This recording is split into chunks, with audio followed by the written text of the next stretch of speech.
Hey guys, so welcome back to Advertising Tuesdays.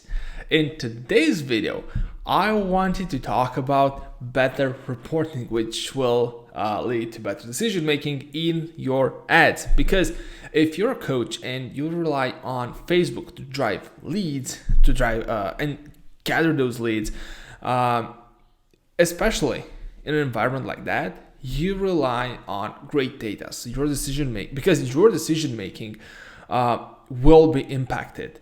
After the iOS 14.5 changes, there has been a lot of changes in the way the algorithm works, but the most notable one was the fact that after the 7 days attribution window, you can no longer track the leads. And a lot of times in coaching businesses, the lead will take way more than 7 days to convert because sometimes I have clients who give them a free ebook, then follow up via email, then follow up via call. So it probably takes them around 3 to 4 weeks to get that lead to convert, which means Facebook has no idea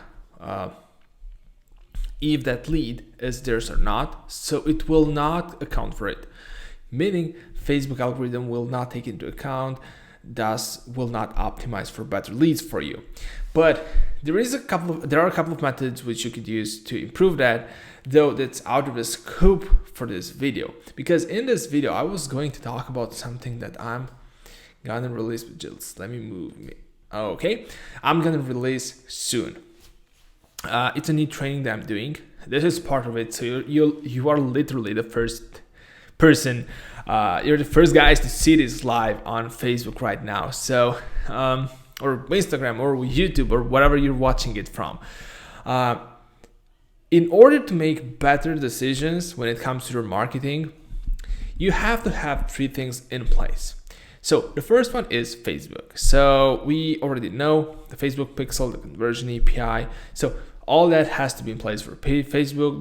There's another thing that has to be in place. Again, I'm not going to go too deep into that because it will involve a lot of technicalities, a lot of tech stuff that needs to be done.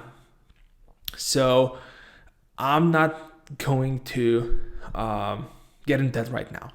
But what you need to know is that you need the Facebook reporting, like the usual one that you used to use before the iOS hit and all that. Then you also need Google Analytics. Google Analytics, it's actually a hidden gem. Like a lot of people still do not use Google Analytics, and I'm not sure why, because it's such a great tool. It's one of the best tools out there right now. Google Analytics, it's so powerful that it also tracks the conversion path, which means where did the user entered your whole flow, like they've entered through social media or they've entered through an email campaign, and where did they buy, right? And it's so powerful because in knowing that, you can make better decisions when keeping your campaign. And I'm gonna give you here an example for one of our clients. So there's no surprise that you have cold campaigns, campaigns targeting cold traffic and campaigns targeting warm traffic. So there's no surprise there. But there was this particular set of campaigns.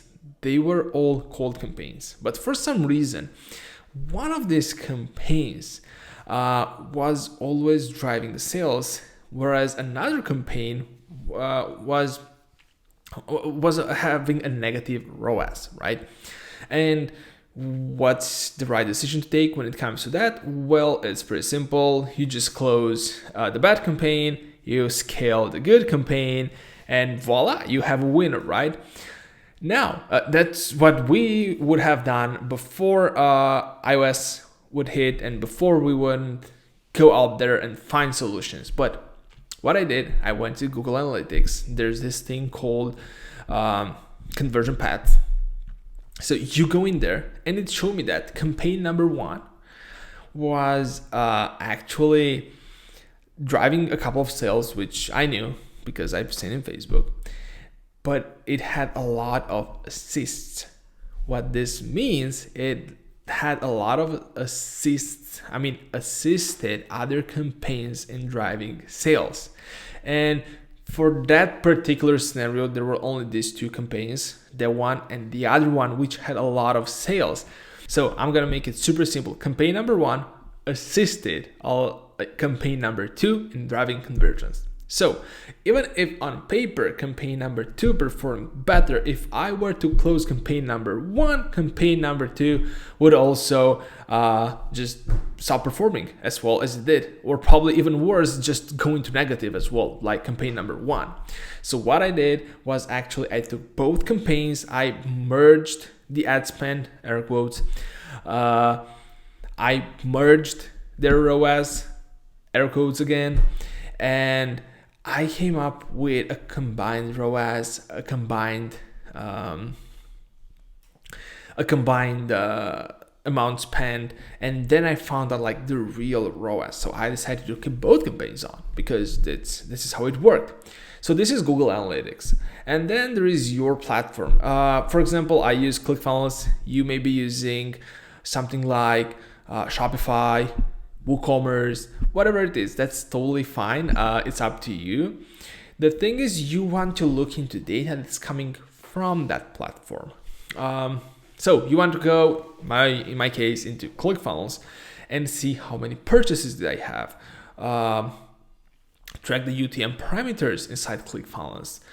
Track the value in ClickFunnels, because sometimes what I see in Facebook and Google Analytics is not accurate, so I have to look for a third opinion, right? Like in real life, you always look for a second or a third opinion. It's the same here. And from what I've said so far, one could argue that, well, you just look into ClickFunnels and you're gonna see everything except for some Facebook specific metrics like click-through rate and stuff like that. So just ditch Google Analytics or ditch Facebook altogether, just guide by ClickFunnels.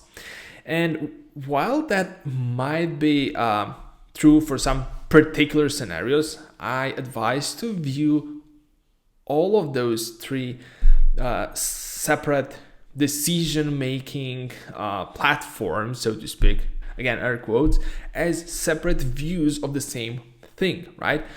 Is as if you're asking three friends their opinion on a certain topic. Even if one of those friends is more familiar with the question or more familiar with the topic that you're asking the question about, it's good to know the other's opinions as well, because they might have a fresh opinion.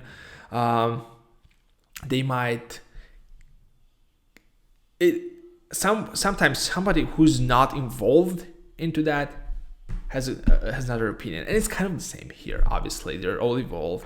They're all tracking softwares. I mean, ClickFunnels is a website builder, but it also tracks your stuff. So what I suggest is treat them as separate views and try to take what each of them has to offer. So for example, Google Analytics offers you these conversion paths, which you cannot find in Facebook, because Facebook has no idea of other traffic rather than Facebook. Google Analytics knows your emails, your direct traffic, your referrals, your social networks, so they know everything. And ClickFunnels only knows ClickFunnels, but their data is super accurate. Like, there's no denying they have the most accurate data between the three of them. So just look at all of those and then take your decision. And if you do this, I guarantee you'll have better ads. And if you want a system similar to this one implemented for your business, and you want me to coach you through how to get there, and you want me to help you take better decisions when it comes to your ads, I'll be glad to do it. You can go to vargasdigital.us/coaching, and I'm gonna help you with all the setup, and also I'm gonna help you decide which channel is best for you and how to properly make a decision based on all of these three views. Until then, I'll see you next week.